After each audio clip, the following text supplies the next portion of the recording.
I'm assuming that with an audience like this, well, we touched yesterday, a lot of you might remember, we touched on this idea of the futility of prediction and forecasting. And I think with an audience like this, the one safe prediction that I think we can make is that we can expect a lot of change in the next 10 years. What that means to you and what kind of change you might be focused on is a different question, really. And when I talk about change recently, is a common image that crops up in our culture is the idea of a wave. You know, people often associate waves with change, the idea of something very large coming at you very fast that's going to change everything about your situation. So thematically, the things I'm going to talk about have probably got most in common with Mark Stevenson's talk yesterday, but I'm coming from quite a different background, Mark, I expect.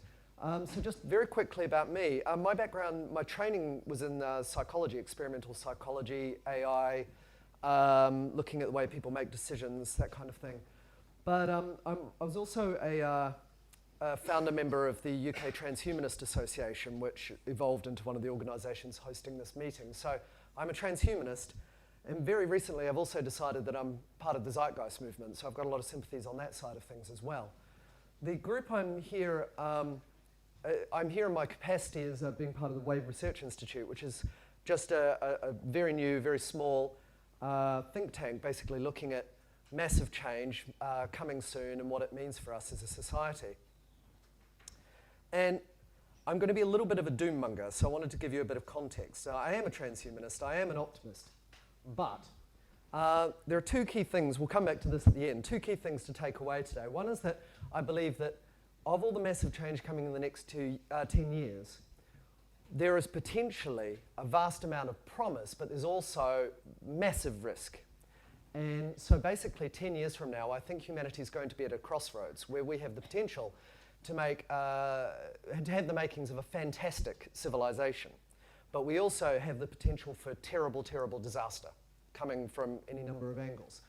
And that basically it's up to us to make a decision which way we're going to go.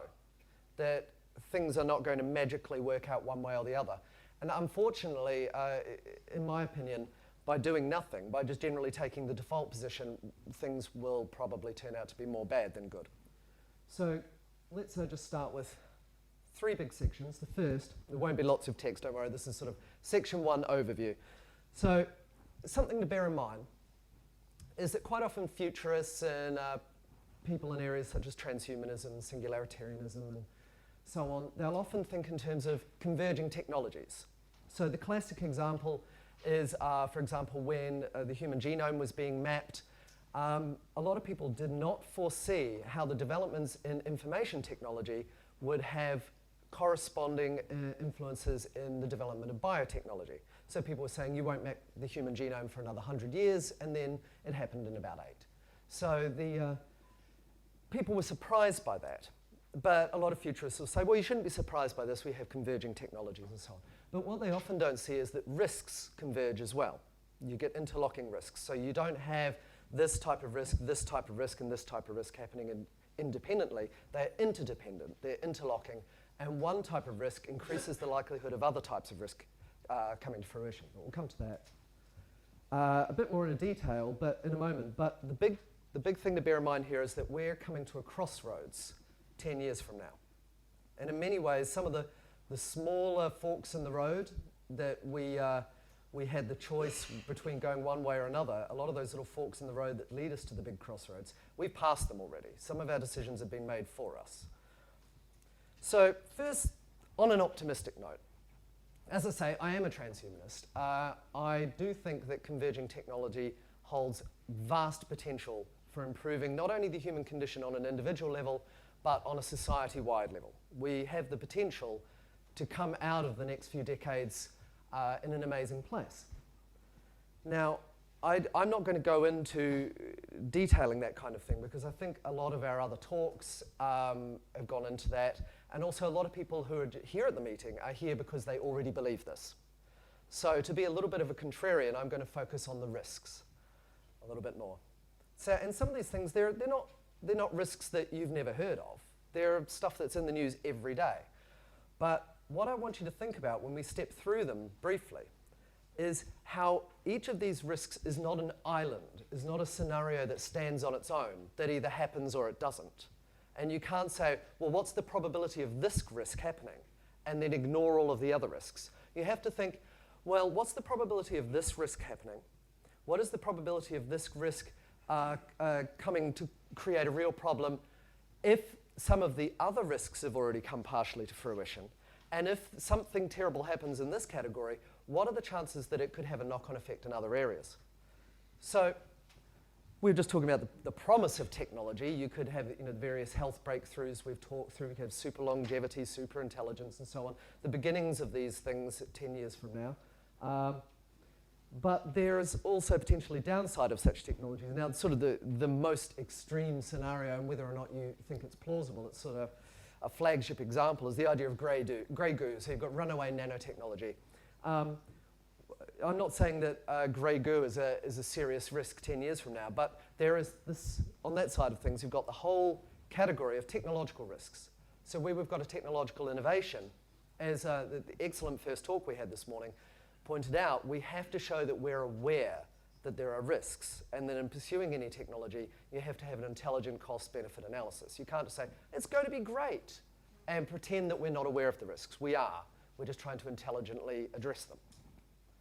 So you have the risks that the technologies themselves might cause problems.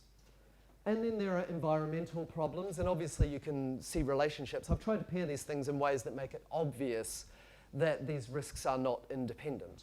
So this is actually a map from the recent flooding in the UK, but it's not hard to imagine other kinds of environmental problems that can be intimately related to technological problems. Similarly, economic failure, which is something that's in the news a lot lately. As I sort of alluded before, my worldview believes that economic problems are deep. I don't believe that the kind of economic problems that our society is prone to are the kind of things that you can get out of through what's currently being referred to as a recovery. I think there are big underlying risks. Like this, for example, this little graph here. This is this lovely little green bar, 2.7 trillion euros there. That's the German GDP. And this is Deutsche Bank's exposure to derivatives risk. So potentially, Deutsche Bank alone is exposed to 55.6 trillion euros in risk. So don't tell me there's no risk there. And that's just one example of an entire category of potential problems. And I'm not saying that's definitely a powder keg. It's just the kind of thing you need to be aware of. And obviously, you've got civil discord. That image is from the London riots 3 years ago. And again, these things are intimately related. The relationships can be complex, and I wouldn't want to make any too strong a specific claim about how those relationships work, especially in a short talk, but there are interrelationships there. Similarly, resource issues, we could debate until the end of time about ideas like peak fossil and so on, and people moving to alternative fuel sources and the risks associated with those. This example is a little image about fracking, and there are all sorts of hydraulic fracturing in alternative oil extraction, and there's all sorts of problems and benefits associated with that. And last but not least, I think possibly the king risk of all of these, if you've got a chain of cascading risk that went as badly as possible, you eventually end up with war. And I do a pet minor concern, or minor might be the wrong word, back of my mind concern is that I think we've got an entire generation who massively lowball the risk of world war. Now, I mean, world war is still a very real potential problem. And people sometimes are surprised by developments in the news that, the recent Crimean situation, for example, took a lot of people by surprise when really I don't think it should have. So anyway, interlocking risks and so on. So if we put all that together and call that a problem, my next section is vision, how we could ideally, the state we would like to be in beyond the problem, and then finally I'll talk briefly about strategy, how to get from problems to visions. So, visions. A phrase I use very broadly is social futurism. This is just to say that if futurism, I'd like to distinguish this from Rohit's way of describing futurism yesterday, which is to say future studies, looking at trends professionally and actively studying trends toward future developments. I see futurism more as a very broad category of activism and worldview. So people who are transhumanists or concerned with taking a pro-technology approach to the way a society evolves, I would consider to be futurists in the broader sense. And social futurism is just saying that you can be a futurist and not be focused on technology to the exclusion of having particular social values, having a concern with social justice, or saying that there are issues that the solving of which should be prioritized. It doesn't have to just be about the technology in a social vacuum. So like I say, I'm a transhumanist, so I do think that going for a new era of exploration and fulfillment for humanity would be a great thing, but I think there are some real pressing situations right in our backyard that need to be dealt with first. And these are social, political, and economic issues. So quite often, particularly within transhumanism, there is a tendency to say, well, no, but I'm sure the technology will just bypass all those social, political, and economic issues. And I, suffice to say, not having a lot of time today, but suffice to say, I don't think that's true. Sometimes a particular situation can be bypassed by a particular set of tools. An old, obsolete institution might be made irrelevant, and yay, when that happens, that's great. But quite often, technologies can engender social, political, and economic problems, and so you can't simply make those problems evaporate by applying technology. You've got to think about how to solve the problem intelligently.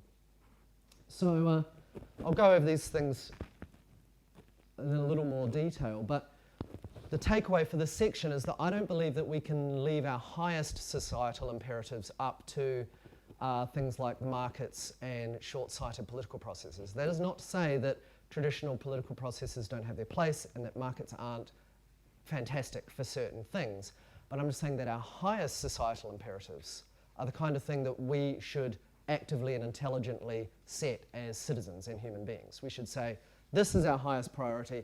How we get there, then we can turn into a crowdsourcing exercise. So, so just to go through those things in a little more detail briefly. One is that within futurism, not always, but sometimes you get this unfortunate trend towards techno-utopianism. Just saying, oh, it's all going to work out. It's going to be fantastic. I'm not going to worry about the bad stuff.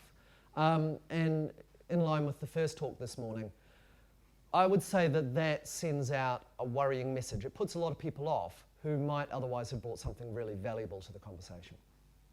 So I would just simply say that I think these issues do need to be considered.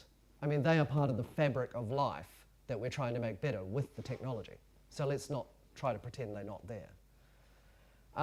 Even more strongly, I'll use this phrase inevitabilism, which I'm actually going to take from Stefano Sutti, who's sitting down the front here, who's pointed out that there is this tendency toward inevitabilism, as I've said. And I think that inevitabilism will increase the likelihood of various risks in different categories. And given that I think these risks are interlocking, I think in the long run, it means, in the worst case scenario, inevitabilism, just saying it'll all work out, magical thinking, be it the market or the latest gadget or whatever. We don't need to work out how to make these problems better.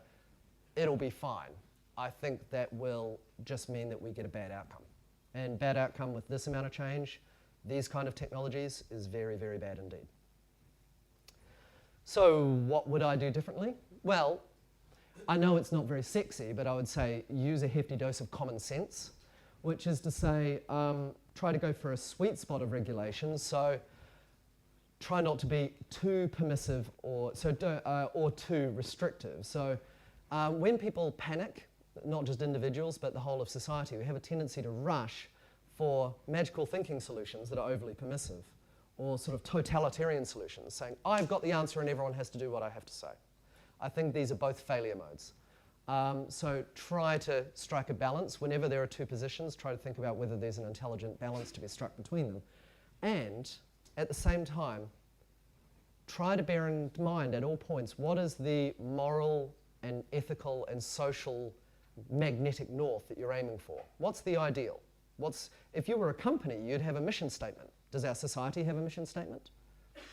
Now, I'm not saying that society should have a single mission statement or that you could ever get everyone to sign up to it, but what I'm saying is that we should be thinking about these things.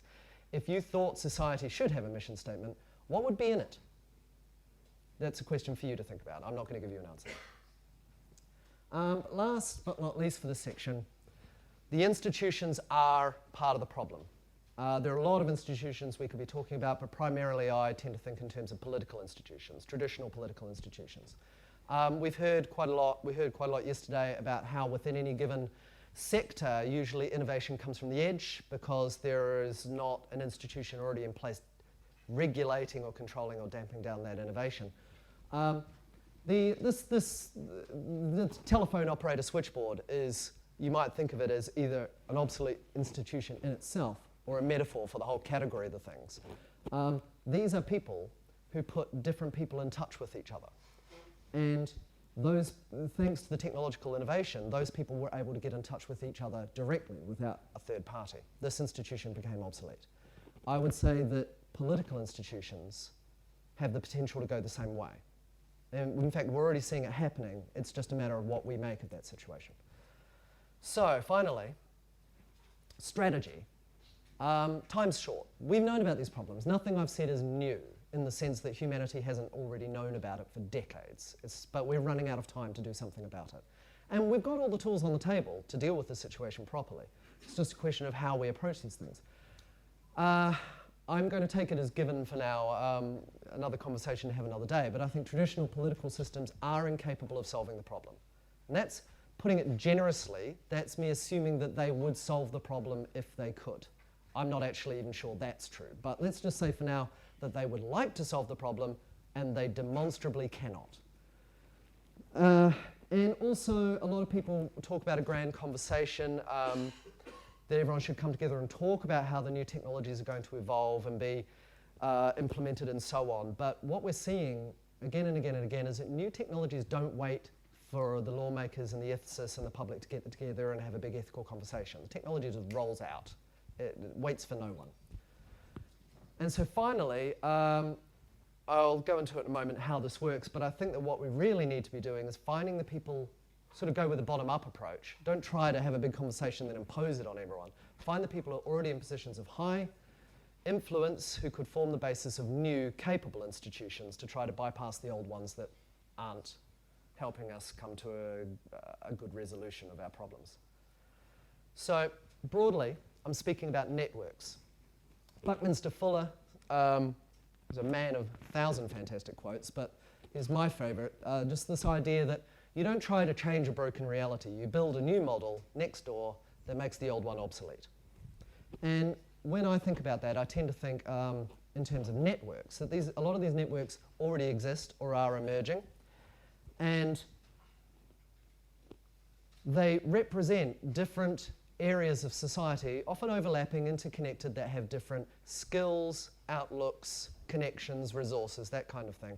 And they potentially are the seed of new cooperative institutions. They're already getting on and getting things done. So that's handy. We need that because, as I was just saying, emerging technology is not waiting for anyone. This wave is coming whether you like it or not. In fact, we're already seeing the waters lapping around our ankles now. How does this work?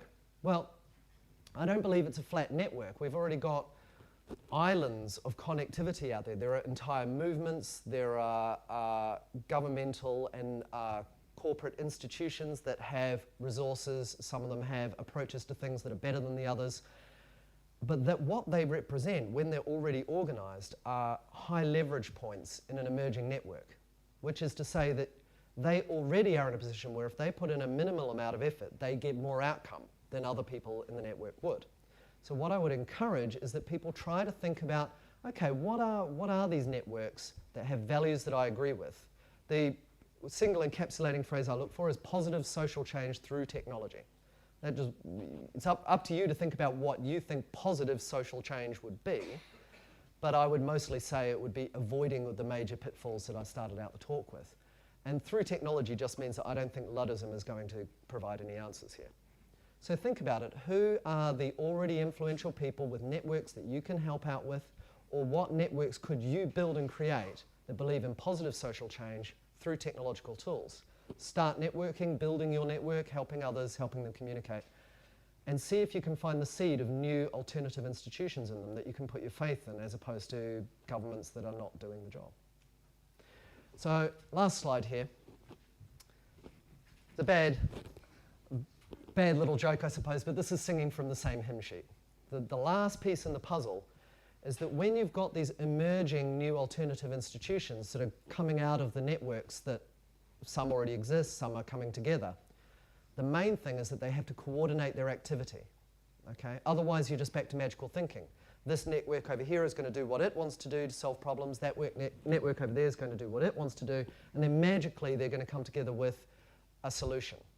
I think in order to increase the likelihood, to maximize the likelihood that humanity can solve the problems facing it, we need to coordinate, which means that there are going to be different emergent institutions who have different resources, different ways of looking at the problem. And we have to talk about what their differences are and what their commonalities are. Talk about collaboration seriously. Why should that company, so well, say Google, for example, is probably the single best example. Why should that massively resourced company coordinate with other emerging networks? What's in it for them? What is the common win? If we can, that's the kind of, again, back to today's first talk, that's the kind of positive meme we should be trying to refine and spread. What should we be collaborating on? Okay, so we'll end it here, but just remember the two takeaways here. One is that I think over the next 10 years is going to be massive change, both in terms of promise and risk. And that the way we can reduce one and maximize the other is to try and build these new alternative institutions that come out of networks of people who have a lot of influence and a big stake in where the future goes. Thank you.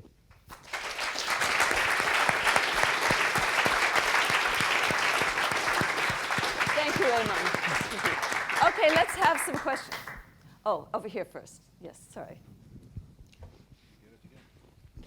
Yeah, so I'm interested in conditional probabilities among catastrophic and existential risks. What I'm wondering is that no matter if you're a government or a network of dedicated individuals, you have to have some method for predicting different risks, because every single risk has some chance of appearing at all times.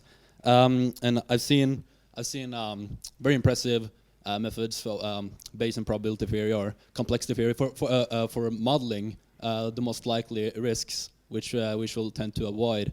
I wonder, what do you think are good ways to predict huge risks, and how much confidence should we put in such methods and models eventually? I'm not entirely sure, except to say that I do tend to lean Bayesian for a lot of these things. For the most part, I would... But I mean, speaking as someone with some statistical background, I would prefer techniques that have big statistical power. So going for lots of observations, lots of predictions, and then building robust confidence intervals. So I would try not to put too many eggs in one predictive basket. But beyond that, I'm pretty open-minded. We've all got a horse in the race, but I wouldn't want to say this. I think the Bayesian people tend to have the right idea, but I'm pretty open-minded. Thank you. That was really excellent. Thank you. I enjoyed that a lot. You said something that surprised me. I'm inclined to agree with you, but you said that government cannot adapt rather than will not. I was wondering if you can elaborate on why you think, why do you have such a strong position on that? Actually, that was me trying to be nice to governments, funnily enough. Let's put it this way. With such a broad talk, I don't want to get into the nitty-gritty of a lot of details. I mean, I'd happy to, but they're each talks in their own right. And there seem to be two, I mean, we have these governments that are the most powerfully resourced institutions in our history and on our planet. And there are basically two explanations for the fact that they haven't, and they're not mutually exclusive explanations, but there are two explanations for why they haven't already solved the various problems we're looking at. One is that they can't, the other is that they won't. And I think the charitable explanation is that they really would if they could, they just haven't been able to do it yet.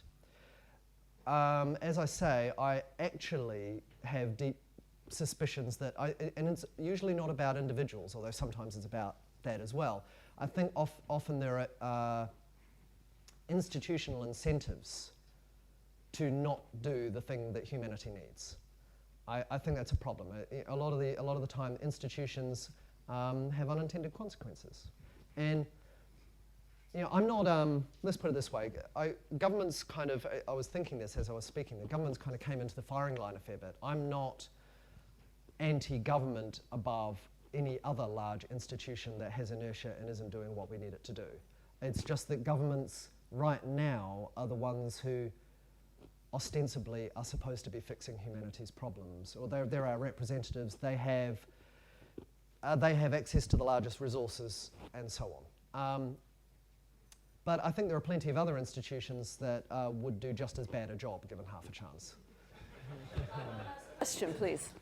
One thing I'd encourage you, sorry, Rohit Talwar, one thing I'd encourage you to do is to look at the Chinese government, probably the most experimental and adaptive government there's been in the last 30 years. Yeah. Look at how they frame policy. So I just go, look at what they actually do to try and drive policies through with a different set of goals to you, worth thinking. But the point I wanted to make actually was something you said this morning really triggered for me, something that's been sort of nagging away at me for the last day and a bit, which is that I can be interested in my healthcare, interested in my well-being. That doesn't make me a doctor. And at the moment, what we've got is a lot of people saying they're futurists and interested in futurism and going out there and putting projections out there. I get interviewed 50 to 100 times a year. The first thing the journalists always say is, what are the predictions you made that went well or went badly? And we say we don't make predictions. We need to distinguish between the systematic and robust analysis of what might shape the future and how it may play out, which is what good futurists and good futures researchers do, and those who like to project and say by 2025 we'll be boiling our old people and using them as alternative fuels. We have to start to create a more robust understanding of how to look at the future so that you can actually bring these institutions in and engage them. At the moment, they get caught on projections and wild predictions, and that scares the crap out of them. I would hazard the suggestion that what's missing there is a culture of feedback and evidence-based forecasting. Let's keep it to a question. Yes, please. Sorry. Well, okay, no, fair enough. But well, I guess there are two things there, just very briefly. One is that for me, when I use the word futurism, I am not referring to future studies. I'm referring to activists by people who have technology-compatible values. And I do believe that a lot of future studies, futurologists, people also fall into that category. And I have interest in that for other reasons. But broadly speaking, when I talk about futurism, I'm thinking of a broad category that includes people like transhumanists, singularitarians, and other people who advocate a society, a better society that isn't anti-technology, essentially. Okay, I think we have a question. One last one here. Thank you. Very interesting talk, very personalized. You mentioned in your talk that there were a lot of forks in the road where decisions were made for us. Would you care to identify some of those forks? Well, I think a lot of policy relevant to climate change is probably the clearest example. That the idea that there may be a climate change problem is not a new one. That governments have a chance to do something about it is not a new idea. That a lot of opportunities to do something about that have been missed is something most people know. Yeah. And also, well, there are a lot of things, but I think I would, the single biggest example of choices that have been made for the entirety of society by default because we kick the can down the road, I think climate change is probably the single biggest area that I would point to. I think there are a lot of things that now are just not options for us regarding climate change. No matter what we decide to believe or do from here on in, there are options that we had that we don't have anymore. Thank you. You can talk afterwards.